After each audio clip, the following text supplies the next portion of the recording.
지금부터 2016년 2학기 한승재 교수님의 컴퓨터 네트워크 수업 마지막 4차 과제 시연 영상을 찍도록 하겠습니다. 모든 예제는 사이트 cs.연세.ac.kr 접속 시입니다. 먼저 기본 맨데터리 수행 영상을 보여드리도록 하겠습니다. 시행 시간이 오래 걸리기 때문에 캐싱에 대한 기본 내용부터 설명하도록 하겠습니다.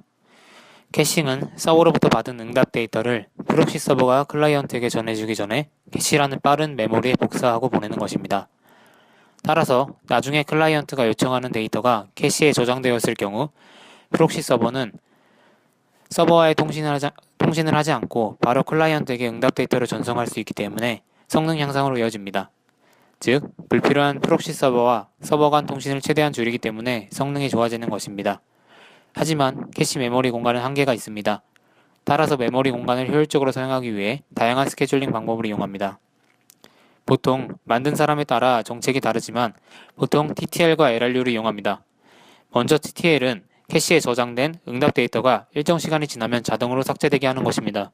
TTL을 이용하면 캐시의 메모리 부족을 어느 정도 해결할 수 있지만 TTL에 의해 데이터가 삭제되기 전에 수많은 응답 데이터를 저장하게 되어 메모리가 부족하게 되는 경우도 있습니다. 이때는 LRU 스케줄링을 이용하여 가장 오래전에 저장된 데이터를 삭제해 부족한 메모리 공간을 얻을 수 있습니다. 저희가 구현한 캐싱은 메모리를 이용했습니다. 스케줄링 방법으로는 LRU를 사용했기 때문에 캐시 구조는 Q와 같은 FIF로 구현했습니다.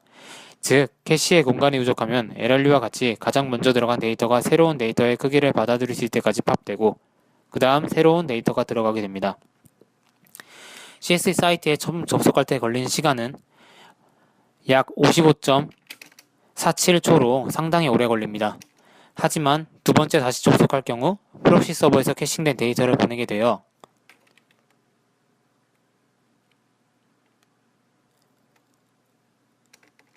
약 6.86초밖에 걸리지 않는 것을 볼 수 있습니다.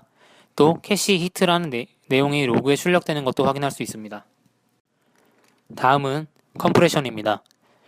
HTTP에서 컴프레션은 웹사이트의 성능을 높이는 중요한 방법입니다. 서버로부터 들어오는 응답 데이터의 크기를 줄이면 필요로 하는 대역폭을 줄이고 그것이 성능 향상으로 이어집니다. 물론 웹서버는 일일이 데이터를 컴프레션하고 보내야 하기 때문에 상당한 부하를 겪습니다. 하지만 클라이언트가 컴프레션으로 얻는 속도 향상은 상당히 큽니다. 컴프레션은 클라이언트와 서버의 사전 컨텐츠 협상에서 결정됩니다. 클라이언트가 압축을 원할 경우 압축 알고리즘, 우선순위 등과 함께 에세트 인코딩 헤더를 전송하고 서버는 그 헤더를 뽑아낸 다음 응답 데이터의 엔티티 바디를 압축하는 데 사용합니다. 응답 데이터를 압축하고 나서는 서버는 컨텐츠 인코딩을 포함하는 하나의 베리 헤더를 응답 데이터 헤더에 포함하여 전송합니다. 저희가 구현한 컴프레션은 조금 다릅니다. 직접 프록시 서버를 구현하는 것이기 때문에 사실 속도 향상은 기대할 수 없습니다. 프록시 서버는 서버로부터 이미 압축되지 않은 채로 전송된 데이터를 받았기 때문에 전송상 속도 향상이 없고 추가적으로 압축을 수행하기 때문에 추가 부하가 걸려 속도가 오히려 느려지게 됩니다. 하지만 캐시에 저장되는 메모리는 확연히 차이가 나게 됩니다. 보시다시피 압축하기 전에는 약 0.87MB 메모리를 사용하고 있습니다.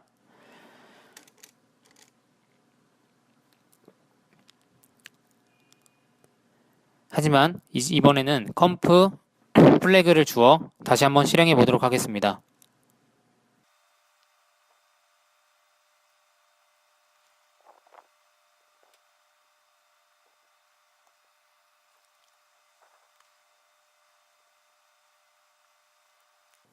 사용 후에는 약 0.83MB를 사용하고 있습니다. 캐시에 저장되는 데이터는 gzip 형식으로 압축되어 저장되기 때문에 메모리 낭비를 줄일 수 있는 것입니다. 다음은 청킹을 보여드리도록 하겠습니다. HTTP 1.1 버전에서는 보통 클라이언트의 요청에 대해 프록시 서버가 응답을 할 때 그 길이를 컨텐트 랭스를 가지고 표현합니다. 즉, 프록시 서버의 응답 헤더라인에서 해당 응답 데이터의 크기를 직접적으로 알 수 있는 것입니다. 하지만 엄청나게 큰 데이터를 가진 응답 메시지를 보내는 경우 문제가 발생할 수 있습니다. 이때는 청코드 인코딩이라는 부르는 방법을 사용하는데 서버는 트랜스퍼 인코딩 청코드라는 새로운 헤더를 만들어 데이터를 전송합니다. 이 응답 메시지에는 컨텐트 랭스가 존재하지 않습니다. 실제 데이터들은 여러 단계로 나누어져 전송됩니다. 마지막 응답 메시지에는 0이 입력되어 이제 더 이상 전송할 데이터가 없음을 나타냅니다. 많은 웹사이트는 청코드 인코딩을 사용하고 있는데 그 애로 한 사이트에 접속하면 한 번에 화면에 모든 데이터가 뿌려지는 것이 아니라 단계별로 뿌려지는 것을 보고 알 수 있습니다. 저희는 캐시에서 청킹을 관리하기 위해 함수 하나를 만들었습니다. 서버가 보낸 청크드 형식의 데이터는 바로 캐싱되거나 클라이언트에게 전송하지 않습니다. 이 데이터들은 만들어둔 함수 내에서 끝이 0일 때까지 모두 많은 다음 하나로 이어붙이게 됩니다. 그리고 컨텐트 랭스를 새로 만들어 캐시에 저장하고 클라이언트에게 전달합니다. 청크드 비사용 시 메모리 사용량은 약 0.87MB인 것을 알 수 있습니다.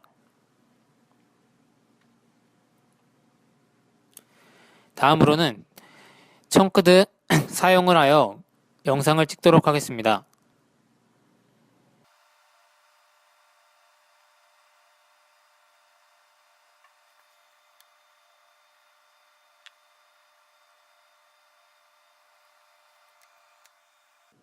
청킹 사용 시 메모리 사용량은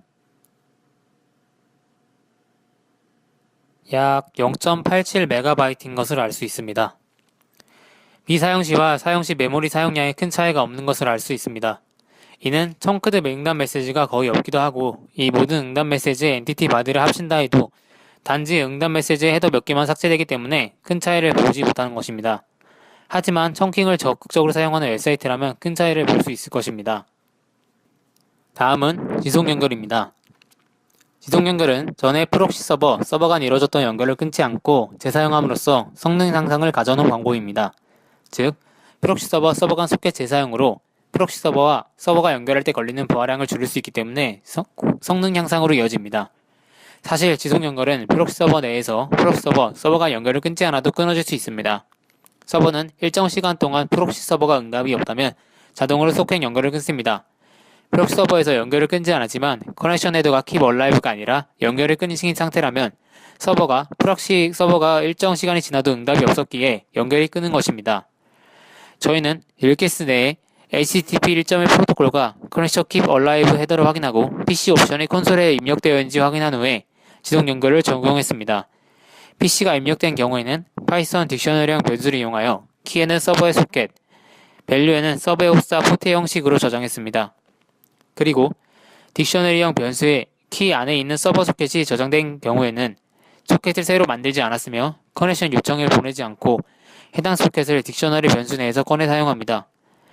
만약 꺼내 소켓으로 데이터를 보내는데 실패하면 서버가 이미 소켓이 닫은 것으로 간주하고 새로 소켓을 만들어 딕셔너리에 저장하고 재전송합니다.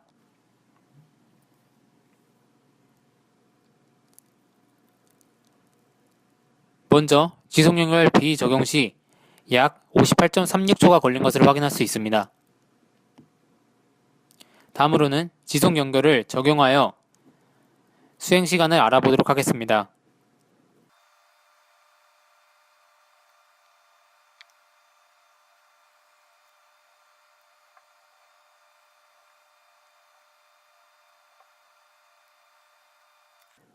지속 연결 적용 시 약 54.18초로 조금이나마 빨라진 것을 알 수 있습니다.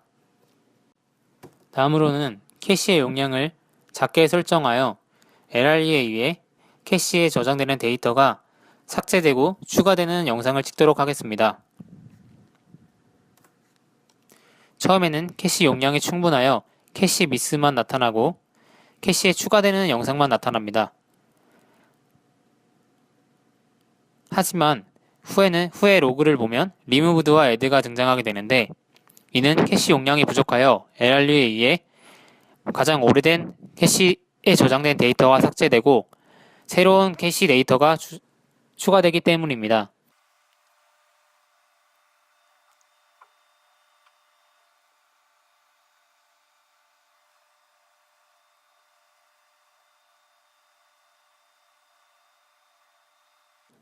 수행 결과 약 1.4분이 걸린 것을 알 수 있습니다.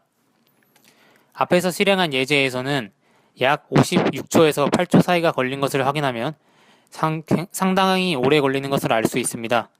이렇게 오래 걸리는 이유는 캐시에서 LRU에 의해 계속 삭제, 추가되는 과정이 반복되기 때문에 심각한 부하를 일으켰기 때문입니다.